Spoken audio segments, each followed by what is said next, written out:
Welcome to Evil the World Tour. I am your host and tour guide, Eve. In this episode, we're heading to England, visiting multiple locations as we dive into the chilling tale of how David McGreavy went from trusted family friend to unthinkable murderer, committing a crime so senseless, brutal, and evil that it shocked even the most hardened police detectives. It gave rise to the phrase, "What's this all about?" I'll also share my thoughts on why David might have done what he did and share some additional very scary information.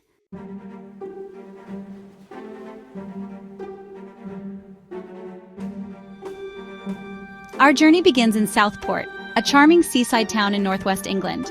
Known for its beaches, Victorian architecture, historic pier, and annual flower show, Southport is also the birthplace of David Anthony McGreavy, a name now synonymous with evil. Born in 1951 to Thomas and Bella McGreavy, David was the second oldest of 6 children. Remember this detail, as it will come into play later. David's father, Thomas, was a sergeant in the Royal Signals of the British Army.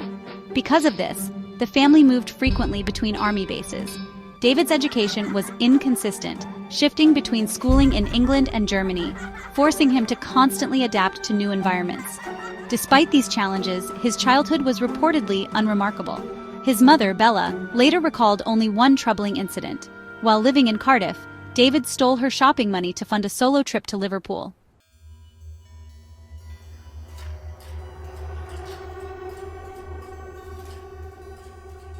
In 1967, at the age of 15, David left school and enlisted in the Royal Navy, eager to live up to his father's expectations. He was stationed at Portsmouth Naval Base in the late 1960s and assigned to his first ship, the HMS Eagle. During a tour of duty in the Far East aboard the HMS Eagle, David's arrogance and cocky attitude, traits his colleagues frequently mentioned, repeatedly landed him in trouble. His insubordination earned him several disciplinary measures, and by 1971, he was working as a steward in the Royal Navy Air Service mess hall. However, by this time, alcohol had become a significant part of his life, and David frequently showed up for duty drunk. There are many types of drunks, but David McGreavy fell squarely into one category, the angry drunk. Alcohol has a profound impact on the brain and the way individuals perceive and interact with the world around them. For one, it impairs the ability to accurately analyze social cues, making it easier to misinterpret someone else's behavior. It also lowers inhibitions, often leading to actions that a person might normally avoid.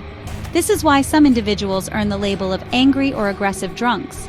For instance, an angry drunk might escalate a minor incident, such as someone accidentally bumping into them into a shouting match, or worse, resort to physical violence. While it's easy to simply call David an angry drunk and move on, there's a reason I'm giving you these details. It will become crucial later in the episode. One example of David's reckless behavior occurred during his time in the Navy. He broke into the officer's wardroom and set fire to a trash bin filled with papers. At 2:30 a.m., he raised the alarm, claiming innocence and insisting it was an accident, allegedly caused by dropping a cigarette, or fag as it's called in British slang, into the bin. However, he was accused of negligence and ultimately found guilty. The incident led to a court-martial, and David was sentenced to 90 days of detention. His drinking also prompted a psychiatric evaluation, but the results were never disclosed by his commanding officer or made available to the public. As a consequence of his actions, David was reassigned to shore duty at Portsmouth Dockyard in early January 1971. Between January and April of 1971, David began corresponding with a woman named Mary. In those days, correspondence required genuine effort, pen, paper, and the time to craft thoughtful letters. The two exchanged letters twice a week, building a connection through their written words. They eventually met in person at a Birmingham social event in April 1971, and within just a week, David proposed. Following their engagement, they managed to see each other on only 2 weekends, in June and July of 1971. During this time, Mary confided in David about her numerous health issues, warning him that without proper treatment, she could face paralysis. Red flag alert. Some might describe Mary as fitting the dependopotamus stereotype, a partner seen as taking advantage of a service member's status for personal benefit. David's mother, Bella, certainly thought so. She was vocal about her disapproval, dismissing Mary as a hypochondriac and unfit for her son. But David was smitten. Infatuated with Mary, he ignored Bella's concerns and pressed forward with the relationship, blind to the warning signs that would soon unravel their engagement.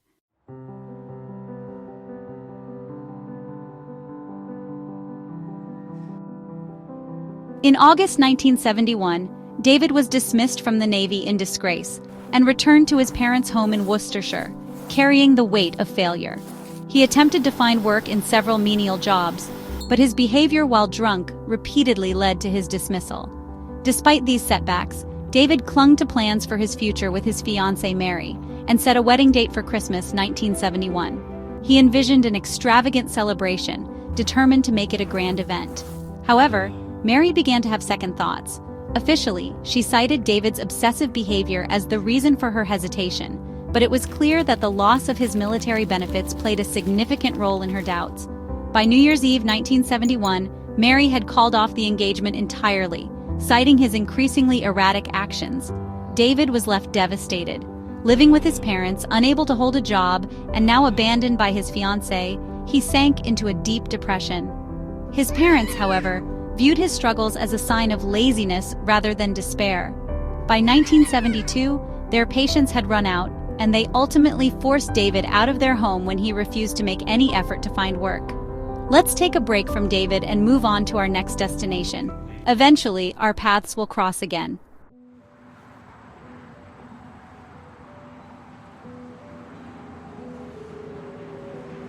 We arrive in the Rainbow Hill district of Worcester at a small two-bedroom house on Gillam Street, located on a quiet cul-de-sac. This community is known for its close-knit atmosphere, as nearly every family on the street has children. Clive and Elsie Ralph were one such family with children. They were childhood sweethearts. Elsie became pregnant at the age of 15, while Clive was 21, so the couple married in September 1968. Their first child was a boy named Paul. 4 years later, they welcomed a baby girl named Dawn, and shortly thereafter, by 1972, Elsie was pregnant with their third child. Another fact about the Ralph family is that Clive, unfortunately, was David's childhood friend.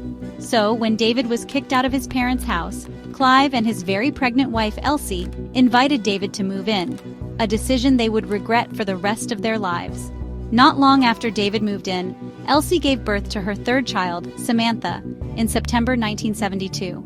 The small two-bedroom home was now bursting at the seams, with 6 people trying to make the best of limited space. David and 4-year-old Paul shared one room, while the 2 little girls stayed in their parents' bedroom. Surprisingly, David's presence turned out to be a help to the young family. He seemed to keep his darker tendencies at bay, staying away from the Jekyll and Hyde juice that had marred his past. He held down a factory job, paid the Ralphs' rent, helped prepare dinner, and even looked after the 3 children. This was a significant relief for Elsie, especially when Clive was away working as a lorry driver. When Samantha was just 7 months old, Elsie had grown to trust David enough to leave her precious children in his care. Confident in his abilities, she took a job as a barmaid at the Punch Bowl Tavern. Even David's father, Thomas, expressed pride in his son for the first time in years, often praising how good David was with the Ralphs' children. He loved playing with them, spending time with them, and even stepping in to protect 4-year-old Paul when Elsie tried to discipline him. Yet beneath this seemingly positive transformation, a sinister undercurrent was brewing, an evil no one could foresee or imagine.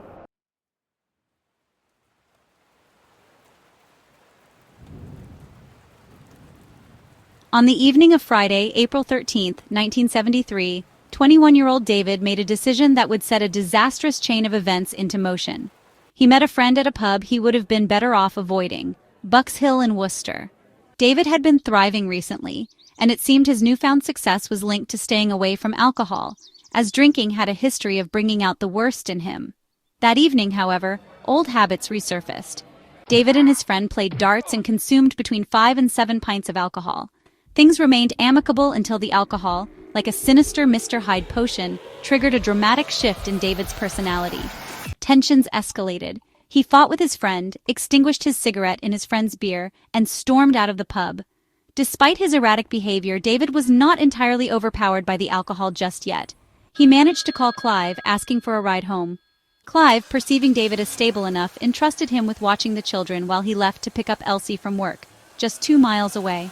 When Clive departed at 10:15 p.m., all 3 children were peacefully asleep and David appeared calm. Yet, within a single hour, everything would unravel in a way no one could have anticipated. Baby Samantha had awoken crying. In his increasingly drunken state, He was unable to reason that she just wanted her bottle and she would have stopped crying. McGreavy lost his temper and became angry and frustrated. Unable to stop her crying, he began to shout back at her. When this had no effect, he placed his hand over her mouth and strangled her. He beat her, causing a compound fracture to her skull. Then he went to the bathroom, retrieved a razor, and used it to mutilate her lifeless body. After this, he went over to 2-year-old Dawn, who was still sleeping, and strangled her in her bed. He then used the razor to slit her throat and mutilate her body. Then he turned his attention to Paul. He strangled him with a curtain wire as he slept. Don't think that because the children were sleeping, their death was fast, or that they didn't even get a chance to know what was happening. They most certainly did. Samantha and Dawn would have been very aware and struggling while being strangled, and Paul would most certainly have been aware when the tightening of the wire began and became tighter and tighter. They were all alive enough to feel incredible pain and fear. After this, he went into the basement, found a pickaxe, and used it to further mutilate the children's bodies. He then brought all 3 bodies to the garden and impaled each of the Ralph children onto the wrought iron spiked railings fence. This would have taken strong force. He would have had to lift them as high as he could and slam them down onto the spike with all his strength to impale them. McGreavy then left the home.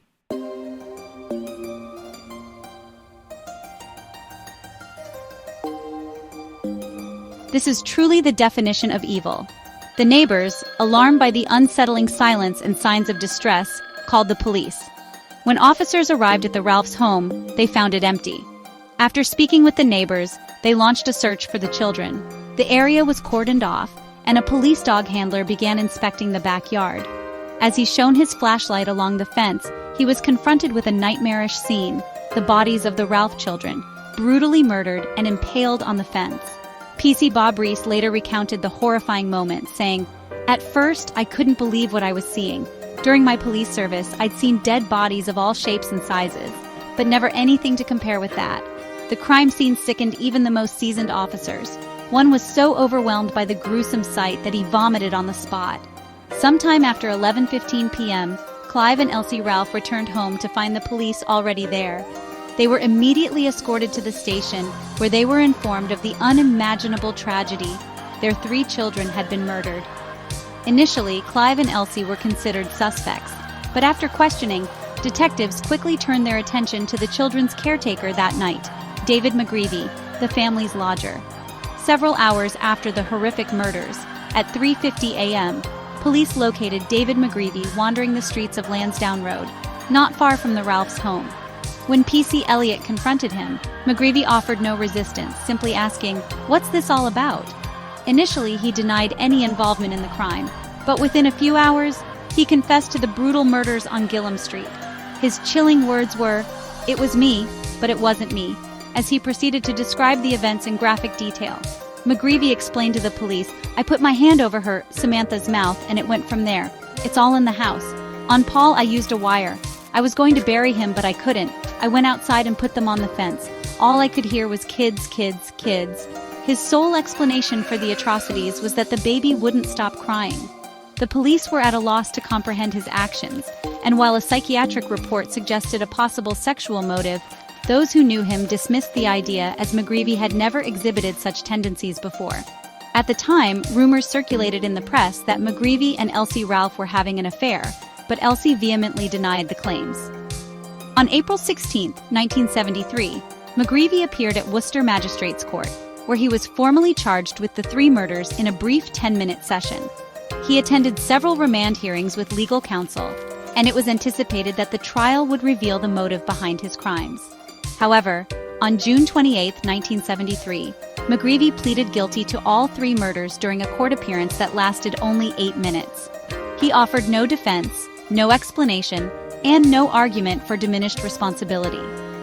Justice Simon, presiding over the case, described the murders as exceptionally horrific crimes and ruled that McGreavy must serve at least 20 years before parole could even be considered. The gruesome details and reasons behind the murders never fully emerged due to the swift legal process.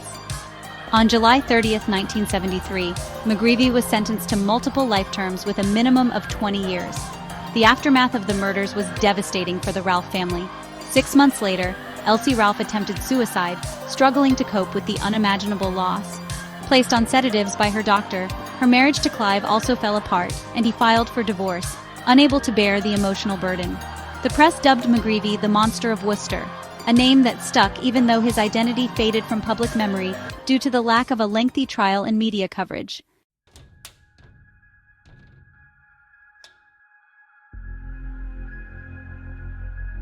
During his decades in prison, McGreavy became one of the most notorious inmates in the system.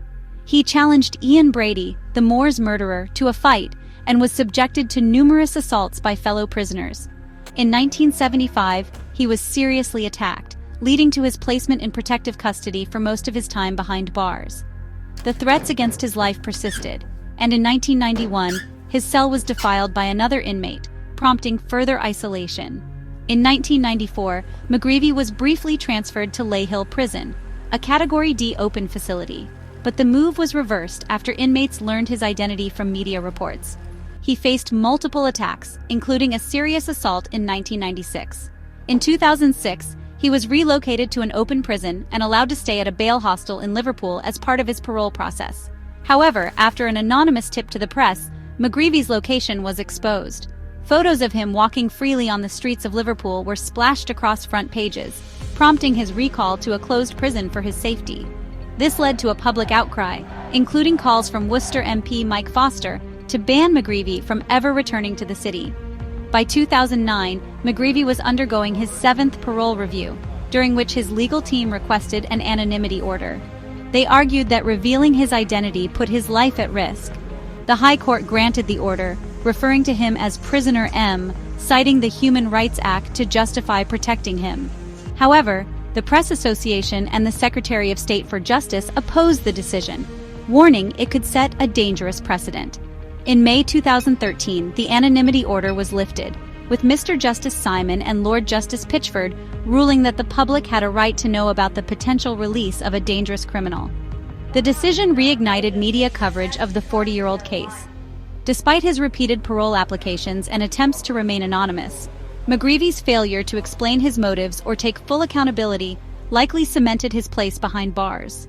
My opinion is that David McGreavy's actions seem to come from a mix of emotions and frustrations that had been building up for a long time. He was already struggling after being dumped by his fiancée, Mary, which left him feeling rejected and like a failure.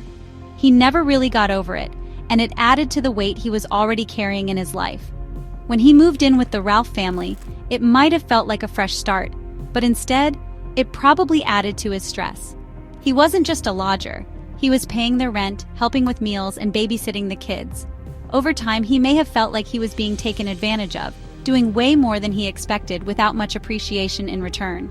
On top of that, being put in charge of the kids likely reminded him of his childhood when he had to babysit his younger siblings, something he might have never liked or gotten over.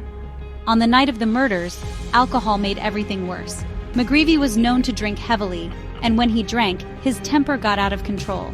He wasn't thinking straight, and the crying baby may have been the last straw for someone who already felt overwhelmed and undervalued. It's possible he saw the kids as the cause of all his frustrations, his feeling of being stuck, used, and powerless, and he snapped. When he said, "All I could hear was kids, kids, kids," it showed how much he was struggling to handle everything in his head. The horrible way he displayed the children's bodies might have been his twisted way of letting out all that built-up anger and frustration, almost like he was blaming them for how he felt. In the end, McGreavy was a man who felt like life had completely beaten him down, rejected by his fiancée, unable to hold a steady job, and now stuck in a situation where he felt more like a servant than a lodger.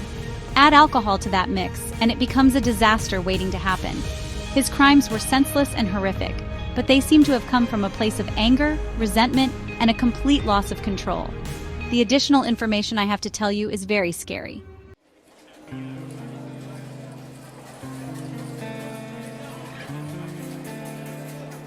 As of January 2025, David McGreavy remains out of prison. He was released on parole in December 2018 after serving 45 years for the 1973 murders of 3 children in Worcester, England. The parole board determined that McGreavy had changed considerably during his time in custody and no longer posed a significant risk to the public. Upon release, he was subjected to strict license conditions, including curfews, electronic tagging, and exclusion zones to prevent contact with the victims' families. There have been no public reports indicating any violations or subsequent incarcerations since his release.